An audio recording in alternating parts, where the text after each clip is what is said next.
ஒளி படைத்த கண்ணும் உறுதி கொண்ட நெஞ்சும் வழி கடந்து வரும் நிதர்சனத்தின் தளம்.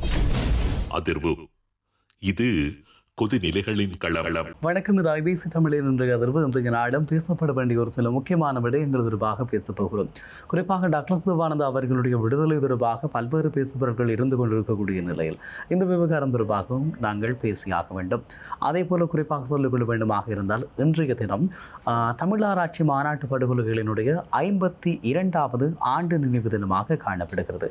52 ஆண்டுகள் கழித்தும் ஸ்ரீலங்காவினுடைய அரசு தரப்பிற்கும் அதனுடைய செயற்பாட்டு அங்கங்களுக்கும் இந்த தமிழராட்சி மாநாடு என்பது எவ்வளவு விரோதமானதாக இருக்கிறது என்பதனை அண்மைய நாட்களில் தமிழராட்சி மாநாட்டு நினைவிடத்திற்கு முன்பதாக அவர்கள் தொல்லியல் வேலி அமைத்தது, அந்த இடத்தை அபகரிக்க நினைப்பது, இந்த விடயங்களினூடாக தெளிவாக பெற்றுக்கொள்ள முடியும்.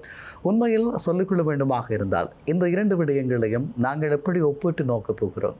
டாக்டர் தேவானந்தாவினுடைய விடுதலை என்பது பலரும் எதிர்பார்த்த அல்லது ஒரு சிலர் எதிர்ப்பு கூறிய விடயமாக காணப்படுகிறது. ஸ்ரீலங்காவினுடைய ஆட்சி செய்கின்ற அரசு தரப்பிற்கு, அதாவது அவர்கள் இராணுவத்தை பாதுகாக்க வேண்டும். ஆகவே டாக்டர் தேவானந்தா இந்த இடத்தில் தொடர்ச்சியாக விசாரிக்கப்படுவாராக இருந்தால் அது ஸ்ரீலங்காவினுடைய இராணுவத்திற்கு மிகப்பெரிய ஆபத்தாக மாறிவிடும். குறிப்பாக பாதுகாப்பு திணைக்களத்தின் கீழாக சம்பளம் பெற்ற உறுப்பினர்களை வைத்துக்கொண்டு செயற்பட்டிருக்கக்கூடிய டாக்டர் தேவானந்தா என்ற ஒரு குற்றச்சாட்டு பலராலும் முன்வைக்கப்படுகிறது. இந்த நிலையில் டாக்டர் தேவானந்தா தொடர்பிலான மேலதிகமான விசாரணைகள் மேற்கொள்ளப்படுமாக இருந்தால் ஸ்ரீலங்காவினுடைய அரச கட்டமைப்பினுடைய மிகப்பெரிய அங்கமாக இருக்கக்கூடிய ஸ்ரீலங்காவினுடைய இராணுவம், ஆயுத தரப்புகள், படைத்தரப்புகள் இவையெல்லாம் விசாரிக்க நேரிடும். ஆகவே டாக்டர் தேவானந்தாவிற்கான பிணை விடுதலை இவற்றிற்கான சாத்தியப்பாடுகள் தொடர்பாக பலரும் கருத்துக்களை சொல்லியிருந்தார்கள். அந்த வகையில் நேற்றைய தினம் டாக்டர் தேவானந்தா வெளியாகி இருக்கிறார். அது மாத்திரமல்லாமல் வெளியானவுடன் தான் எவ்வாறு கைது செய்யப்பட்டேன், எப்படி விடுதலை செய்யப்பட்டேன் என்ற விடயத்தையும் ஸ்ரீலங்காவினுடைய ஜனாதிபதிக்கு ஒரு நன்றியையும் சொல்லியிருக்கிறார் டாக்டர் தேவானந்தா. ஆகவே மகேந்திர மதுசுக்கு துப்பாக்கி வழங்கிய ஒரு குற்றம் தான் டாக்டர் தேவானந்தா மீது சுமத்தப்படக்கூடியதா? மக்களை நீங்கள் தீர்மானியுங்கள். இந்த ஆட்சியையும் இந்த அரசனுடைய நகர்வுகளும் எப்படியானது என்பது.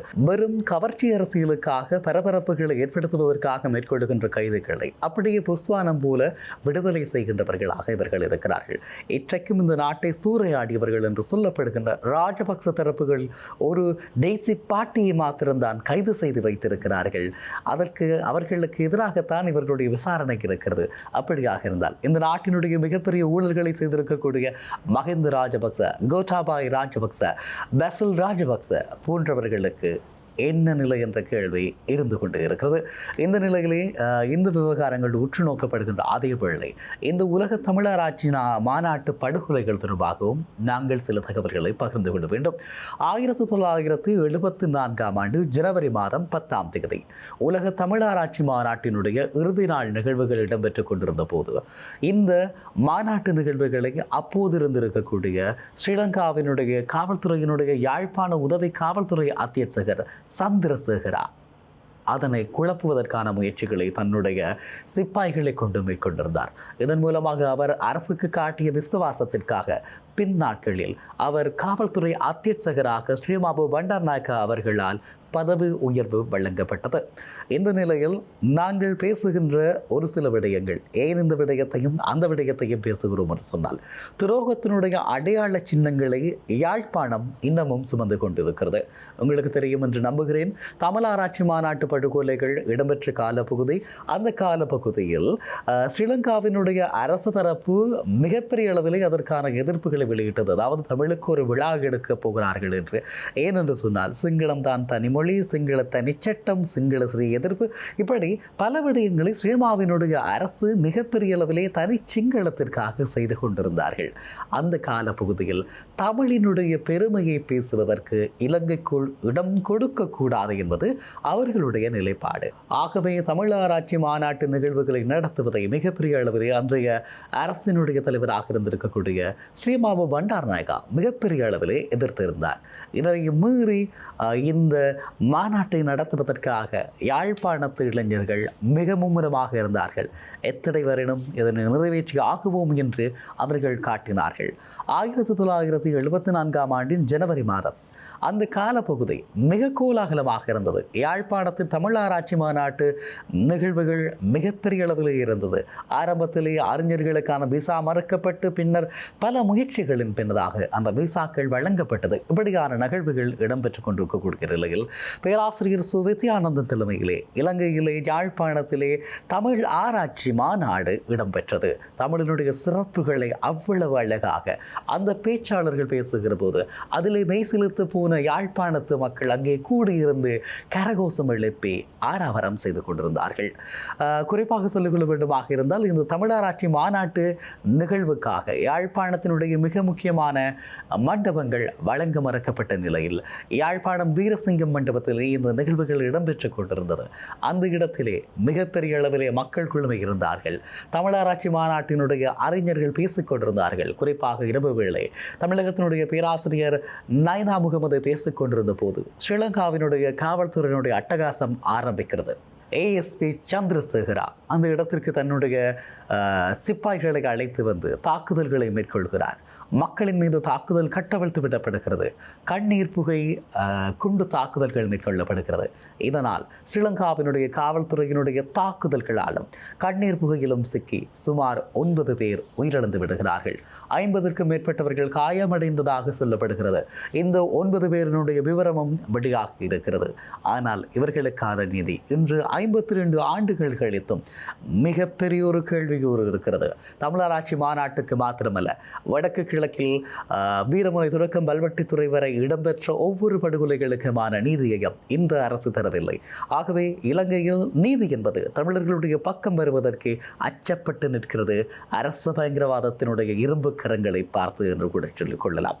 இப்படியான நிகழ்வுகள் இடம்பெற்றுக் கொண்டிருக்கக்கூடிய நிலையில் குறிப்பாக 10/1/1974 அன்று தமிழராட்சி மாநாட்டு படுகொலை அதிலே கொல்லப்பட்டவர்களுடைய விவரம் குறிப்பாக வேலுப்பிள்ளை கேசவராஜன் வயது 15 ஒரு மாணவன், பரஞ்சோதி சரவணபவன் வயது 26, வைத்தியநாதன் ஜோகநாதன் வயது 32, யோன் பிடலிஸ் சிக்மரிங்கம் வயது 52 ஆசிரியர், புலேந்திரன் அருளப்பு வயது 53, ராசதுரை சிவானந்தம் வயது 21 மாணவன், ராஜன் தேவரட்னம் வயது 26, சின்னத்துறை பொன்னுத்துறை வயது 56 ஆயுர்வேத வைத்தியர், சின்னத்தம்பி நந்தகுமார் வயது 14 மாணவன். இந்த 9 பேரும் அந்த இடத்தில் உயிரிழக்கிறார்கள். இந்த கொலைகளுக்கு அல்ல இந்த உயிரிழப்புகளுக்கு காரணமாக அன்று இருந்தது ஏஎஸ்பி சந்திரசேகரா தலைமையிலான ஸ்ரீலங்காவினுடைய காவல்துறை என்று சொல்லலாம். இந்த நிகழ்வுக்காக குறிப்பாக ஏஎஸ்பி சந்திரசேகரவுக்கு காவல்துறை ஆத்தியட்சகராக ஸ்ரீலங்காவினுடைய அரசு ஸ்ரீமாவினுடைய அரசு அன்று பதவி உயர்வு வழங்கியது. அதே நேரம் அல்ஃபிரட் துரையப்பா ஸ்ரீலங்கா சுதந்திர கட்சியினுடைய ஒரு உறுப்பினராக இருந்திருக்கக்கூடியவர், அப்போது யாழ் மாநகர முதல்வராக இருந்து கொண்டு இந்த மாநாட்டை மிகப்பெரிய அளவிலே குழப்பியவர், எதிர்த்தவர் என்று கூட சொல்லிக் கொள்ளலாம். இந்த கொலைகளுக்கு உடந்தையாக இந்த கொலைக்கரங்களை பற்றி பிடித்திருந்த முக்கியமான கனமாக இந்த அல்ஃபிரட் துரையப்பா காணப்படுகிறார். ஆகவே 1975ஆம் ஆண்டு ஜூலை மாதம் 27ஆம் தேதி பொன்னாலை வரதராஜ பெருமாள் ஆலயத்தின் முன்பதாக வைத்து புலிகள் இவருக்கான மரண தண்டனையை வழங்கிவிடுகிறார்கள். குறிப்பாக இந்த ஆல்ஃபிரட் துரையப்பாவை கொல்லுகின்ற முயற்சியில் தான் தன் தமிழ் தேசிய விடுதலை போராட்டத்தில் முதலாக சயன்ட் அருந்தி தன்னை உயிர் மாற்றிக் கொண்டிருக்கக்கூடிய தியாகி பொன் சிவகுமாரனுடைய மரணமும் பதிவாகிறது. ஆகவே இந்த துரோகத்தினுடைய எச்சங்களை இன்னமும் யாழ்ப்பாணம் வைத்துக் கொண்டிருக்கிறது என்ற விடயத்தை தான் நான் குறிப்பிட்டேன். குறிப்பாக யாழ்ப்பாண நகர மத்தியில் இருக்கக்கூடிய துரையப்பா விளையாட்டு அரங்கம் உங்களுக்கு நன்றாக தெரியும். இந்த துரையப்பா விளையாட்டு அரங்கம் ஆல்ஃபிரட் துரையப்பாவினுடைய பெயரை தாங்கி இன்னமும் இருந்து கொண்டிருக்கிறது. யாழ்ப்பாணத்தில் தமிழாராய்ச்சி மாநாட்டில் படுகொலை செய்யப்பட்ட இந்த உறவுகளுக்கான ஆன்ம ஈடேற்றத்திற்காக இருந்தாலும் அந்த துரையப்பா விளையாட்டரங்கத்தின் பெயர் மாற்றப்படுமா என்ற கேள்வி பலராலும் இன்று வரை முன்வைக்கப்படுகிறது. தமிழர்களுக்காக துரோகம் இழைத்து ஸ்ரீலங்காவினுடைய சிங்கள அடிவருடியாக செயற்பட்ட ஆல்ஃபிரட் துரையப்பாவினுடைய பெயர் தாங்கி யாழ்ப்பாணத்தில் ஒரு விளையாட்டு மைதானம் இருக்கிறது என்பது ஒரு மிகப்பெரிய பாதகமாக கருதப்படுகிறது. உண்மையை சொல்லிக்கொள்ள வேண்டுமாக இருந்தால் மிகப்பெரிய அளவிலே சேதமடைந்திருந்த இந்த விளையாட்டு மைதானத்தை கடந்த 2016ஆம் ஆண்டு சுமார் 145 மில்லியன் ரூபாய் பெறுமதியிலே மீள புனரமைத்தது இந்தியா. அதே போல 2016 ஆண்டு ஜூன் மாதம் 16ஆம் தேதி மைத்ரிபால ஸ்ரீசேன மற்றும் இந்தியாவினுடைய பிரதமர் நரேந்திர மோடி ஆகியோர் இணைய வழியாக இந்த மைதானத்தை திறந்து வைக்கிறார்கள். ஆக இன்று வரை யாழ்ப்பாணம் துரையப்பா விளையாட்டு அரங்கம் என்றுதான் பேசப்படுகிறது. அதே போலதான் டக்ளஸ் தேவானந்தாவினுடைய விடுதலையையும் இந்த நேரத்தில் ஒப்பிட்டு பேச வேண்டிய தேவை இருந்தது. இப்படியாக சொல்லிக்கொள்ளலாம். ஆக இவ்வாறு கொல்லப்பட்டவர்களுக்கான நீதி மறுக்கப்பட்ட இந்த நாட்டில் நாங்கள் சமத்துவம் பேசுகிறோம் என்று சொல்லுகின்ற அரசு தரப்பினுடைய தொல்லியல் திணைக்களத்தினுடைய கைவரிசைகள் இப்போது இந்த அப்பாவிகளாக கொல்லப்பட்டு அந்த தமிழாராய்ச்சி மாநாட்டு படுகொலையில் கொல்லப்பட்டவர்களுடைய நினைவிடத்தையும் அபகரிக்கும் நோக்கில் அங்கும் தொல்லியல் காப்பு வேலிகள் இடப்பட்டு கொண்டிருப்பதும் அந்த இடம் அபகரிப்பதற்கான எல்லைகள் நாடப்படுவதையும் கடந்த சில நாட்களின் முன்பதாக நாங்கள் பேசியிருந்தோம். இப்படியான ஒரு நிலைமை இருக்கக்கூடிய நிலை. இந்த நாட்டில் நீதி என்பது தமிழர்களுக்கு ஒன்று, சிங்களவர்களுக்கு ஒன்று என்பதை மீளவும் அது நினைவுபடுத்திக் கொண்டு இருக்கிறது என்றும் சொல்லிக் கொள்ளலாம். ஆகவே மக்களுக்கு சில விடயங்களை ஞாபகப்படுத்த வேண்டும். 52 ஆண்டுகள் கழித்தும் தமிழாராய்ச்சி மாநாடு என்றவுடன் ஸ்ரீலங்காவினுடைய அரச பயங்கரவாதத்திற்கு அது ஒரு கிடுக்குப்பிடியாக இருக்கிறதோ என்னவோ தெரியவில்லை. அந்த பெயரை கேட்டாலே அந்த நினைவுகளையே அகற்ற வேண்டும் என்ற நிலைப்பாட்டில் இருக்கிறார்கள். உங்களுக்கு ஞாபகம் இருக்கும் என்று நம்புகிறேன்.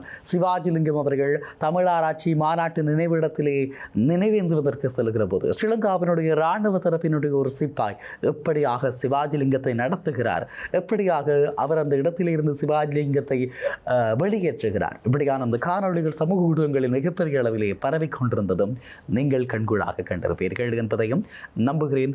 ஆக தமிழாராய்ச்சி மாநாட்டு படுகொலைகள் 52 ஆண்டுகள் கடந்திருக்கிறது. இந்த நாட்டில் வீரமுனை துறக்கும் பல்வெட்டித்துறை வரைக்கான இந்த படுகொலைகளுக்கான நீதி இல்லை.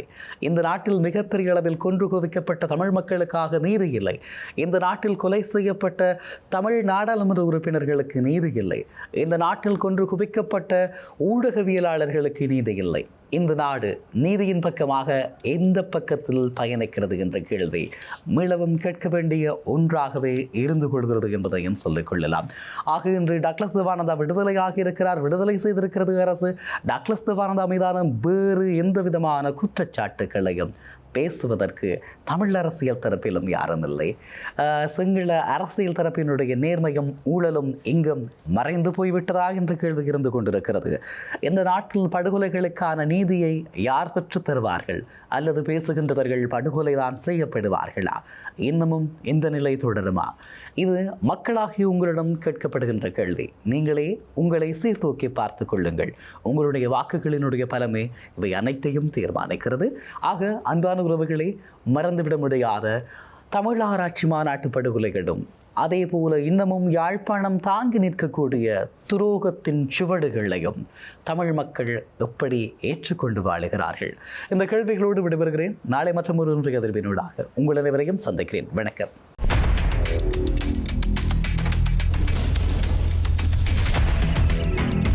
ஒளி படைத்த கண்ணும் உறுதி கொண்ட நெஞ்சும் வழி கடந்து வரும் நிதர்சனத்தின் தளம். அதிர்வு. இது கொதிநிலைகளின் களம்.